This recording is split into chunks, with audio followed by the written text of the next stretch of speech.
বিশ্ব সংবাদে আপনাকে স্বাগত। শুরুতেই জানাবো হাতে পাওয়া সর্বশেষ আন্তর্জাতিক সংবাদের শিরোনাম, পরে বিস্তারিত। ইসরায়েল ফিলিস্তিন পুরোদমে যুদ্ধ চলছে। যুদ্ধের সর্বশেষ আপডেট আন্তর্জাতিক সংবাদ জানিয়ে দিব। ইসরায়েলের উত্তরাঞ্চলে বিমান হামলার সাইরেন। এরপর থাকবে ন্যাটোকে শায়েস্তা করতে কঠোর অবস্থানে পুতিন।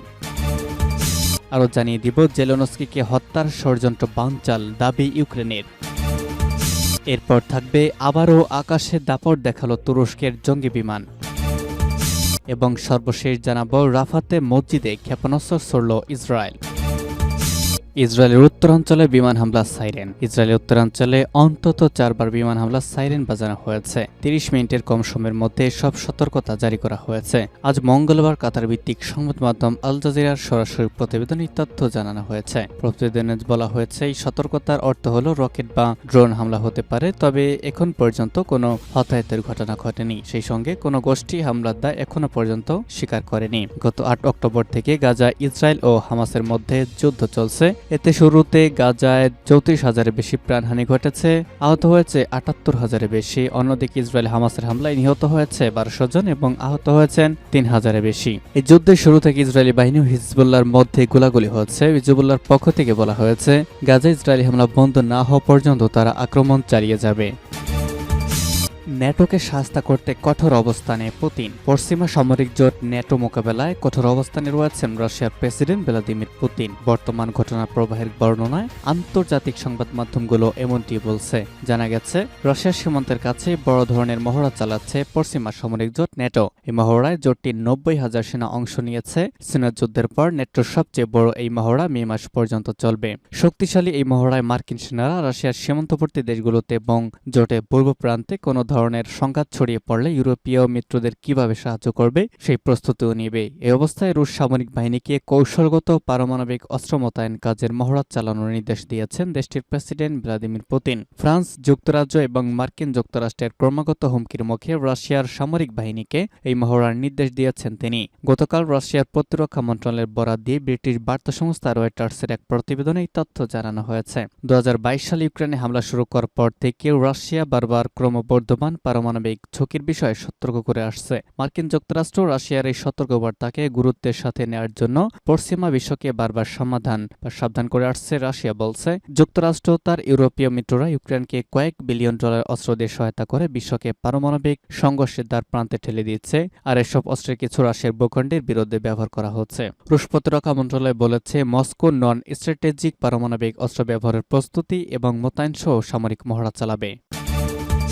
জেলেনস্কিকে হত্যার ষড়যন্ত্র বানচাল, দাবি ইউক্রেনের। ইউক্রেনের প্রেসিডেন্ট ভলোদিমির জেলেনস্কিকে হত্যার ষড়যন্ত্র নস্যাৎ করে দেওয়া হয়েছে বলে দাবি করেছে দেশটির গোয়েন্দা সংস্থা। এই হত্যা ষড়যন্ত্রের সাথে জড়িত রাশিয়ার নিয়োগকৃত 2 এজেন্টকে গ্রেপ্তার করা হয়েছে বলেও জানিয়েছে ইউক্রেন। দেশটির কেন্দ্রীয় গোয়েন্দা সংস্থা এসবিইউ বলেছে ইউক্রেনের রাষ্ট্রীয় নিরাপত্তা বাহিনীর মাঝে রাশিয়ার নিয়োগ করা এজেন্টদের গ্রেপ্তার করা হয়েছে। গ্রেপ্তারকৃতরা প্রেসিডেন্ট ভলোদিমির জেলেনস্কি এবং অন্যান্য জ্যেষ্ঠ সরকারি কর্মকর্তাদের অপহরণ এবং হত্যার ষড়যন্ত্র করছিলেন।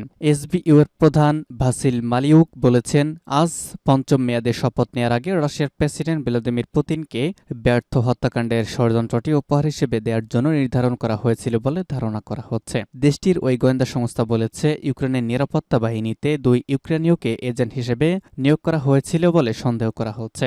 এসবিইউ এর টেলিগ্রাম চ্যানেলে দেওয়া এক পোস্টে দাবি করা হয়েছে রাশিয়ার নিযুক্ত এজেন্ট প্রেসিডেন্ট জেলেনস্কিকে লক্ষ্য করে পরিকল্পিত রকেট হামলা চালানোর আগে একটি সেফ হাউসে চলে গিয়েছিলেন। প্রেসিডেন্টকে নিশানা বানাতে ব্যবহৃত ড্রোনের সব আলামত ধ্বংস করতে রাশিয়া আরেকটি ক্ষেপণাস্ত্র ব্যবহারের পরিকল্পনা করেছিল।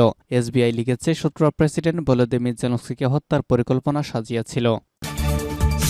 আবারও আকাশপথে দাপট দেখালো তুরস্কের জঙ্গি বিমান। আবারও আকাশপথে নিজেদের দাপট দেখালো 5ম প্রজন্মের তুর্কির জঙ্গি বিমান কান। গতকাল তুরস্কের আকাশে টানা 14 মিনিট উড়ে বেড়ায় যুদ্ধ বিমানটি। তুর্কি প্রতিরক্ষা শিল্পের এক বিবৃতিতে বলা হয় গতকাল ভোরে 10,000 ফুট উচ্চতায় 230 নট তথা 326 কিলোমিটার গতিতে পৌঁছেছিল কান। এর আগে চলতি বছরের ফেব্রুয়ারিতে প্রথমবারের মতো আকাশে উড্ডয়ন করে তুরস্কের এই জঙ্গি বিমান। ন্যাটো সদস্য তুরস্ক 2016 সালে একটি জাতীয় জঙ্গি বিমান তৈরির জন্য প্রকল্প হাতে নেয়। এরপর 2017 সালে তুর্কি এরোস্পেস ইন্ডাস্ট্রিজ বিমানের এই BAE সিস্টেমের সঙ্গে $125 মিলিয়ন একটি চুক্তি স্বাক্ষর করে। এটি মূলত এয়ারফোর্সেস কমান্ডের পুরনো F-16 বহরকে প্রতিস্থাপন করার উদ্দেশ্যে করা হয়েছে। বলা হচ্ছে 2030 সাল থেকে নিজেদের F-16 বহরকে পর্যায়ক্রমে বন্ধ করার পরিকল্পনা নিয়েছে তুরস্ক। তুরস্কের এই জঙ্গি বিমানটি প্রাথমিকভাবে দুটি জেনারেল ইলেকট্রিক F-110 ইঞ্জিন দ্বারা চালিত হবে, যা চতুর্থ প্রজন্মের লকহিড মার্টিন F-16 জঙ্গি বিমানেও ব্যবহার করা হয়ে থাকে।